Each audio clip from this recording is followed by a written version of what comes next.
then she saw a little poster for the talk, and then she says, I have to go, you know. And so then she came to the teaching, and she learned a real lot. And at the very end, they pulled out, her and her husband pulled out some money. They're like, we want to make a donation. I'm like, no, can't make one.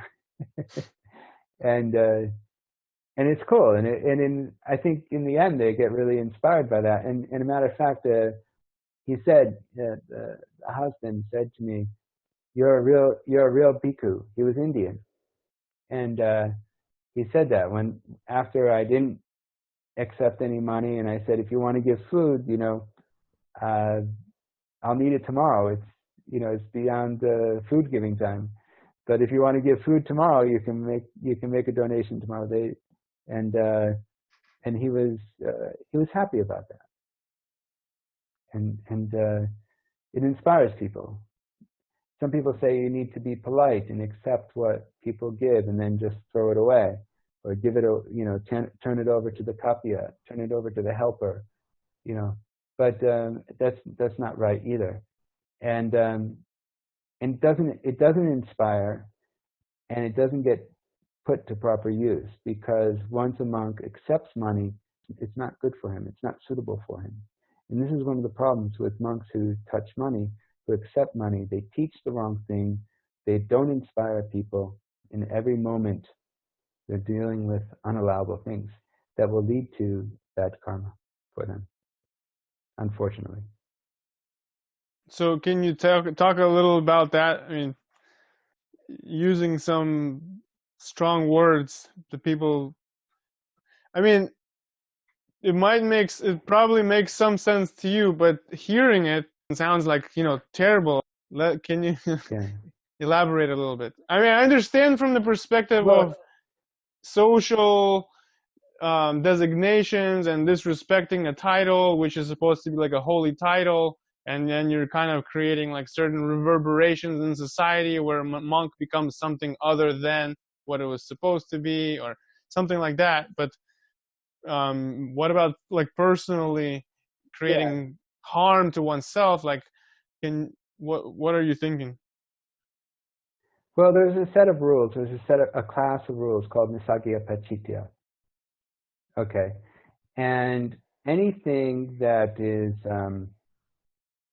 Nisaggiya Pachitya means that it needs to be relinquished and confessed, and it's an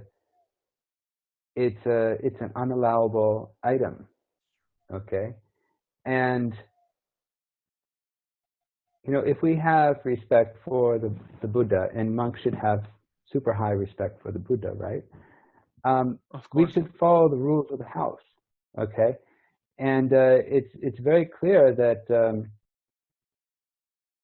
that if you die with offenses, okay, there's a Pali phrase, okay, that says that if you die with offenses, you'll go to the hell realm or the animal realm. And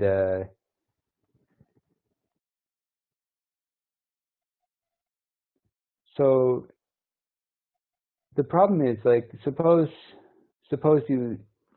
you don't pay attention to the time and you unintentionally eat after high noon. Okay, that's one offense. Okay, actually every bite you take is an offense. And it doesn't matter whether or not you had intention or not.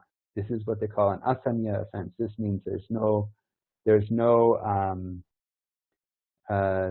perception is not a mitigating factor for the offense.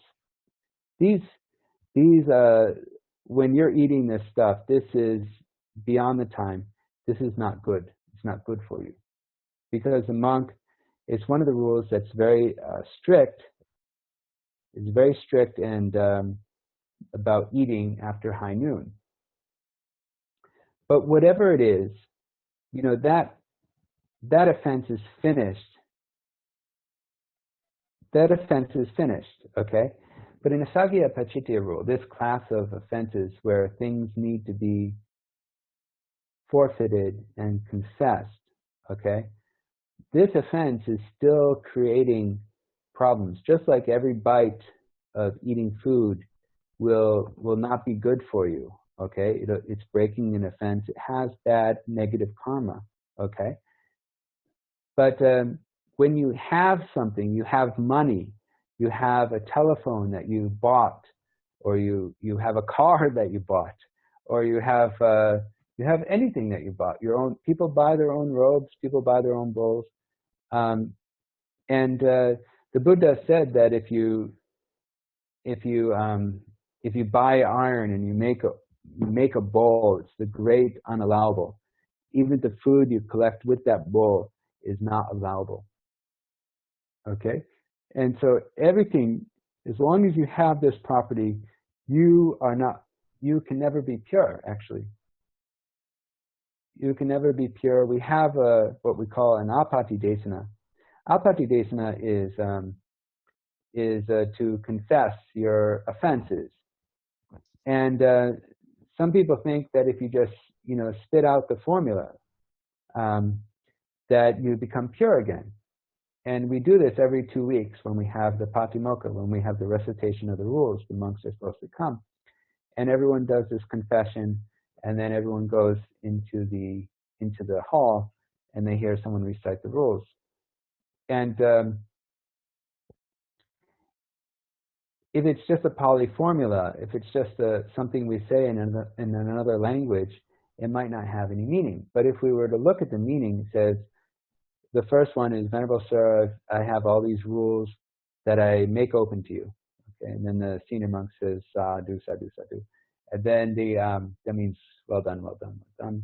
And then he says, Venerable Sir, I confess all my offenses to you. And the monk who's confessing, he has those offenses in his mind. He should have at least one in his mind. And then the monk says, do you see you're wrong? And then that monk replies, he says, yes, I see my wrong. Do you see your offenses? He says, yes, I see them. And then he says, will you restrain yourself in the future? Will you not do this again?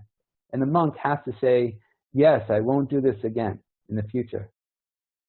So if you have money in your pocket, if you have a wallet in your room, or if you have a wallet and someone's holding it for you while you go to a meditation center that has rules, and the apati desana, this whole procedure where a monk becomes pure, this confessional procedure, is invalid, because it makes one, it affects one's purity.